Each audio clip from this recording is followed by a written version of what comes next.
U.S. Representative John Lewis will lie in state in the U.S. Capitol in Washington, D.C. starting today. He made history once again yesterday as a procession of mourners, Alabama state troopers, and hundreds of others guided his horse-drawn casket across the Edmund Pettus Bridge in Selma one last time. CBS 4's Michelle Miller reports.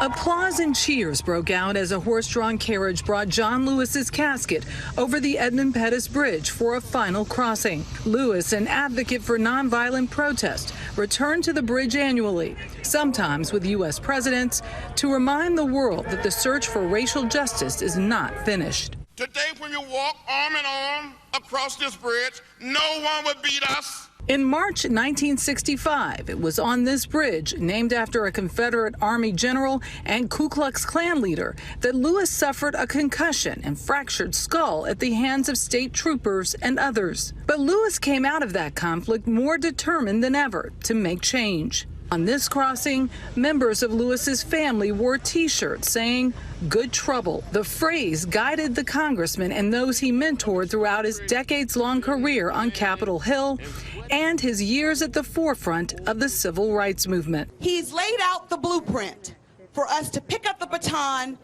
and continue his march for voting rights, for civil rights, for human rights. And in sharp contrast to that day 55 years ago, Alabama state troopers saluted Lewis's flag-draped casket. They helped load it onto the hearse that traveled to Montgomery, where Lewis was to lie in state Sunday at the Capitol.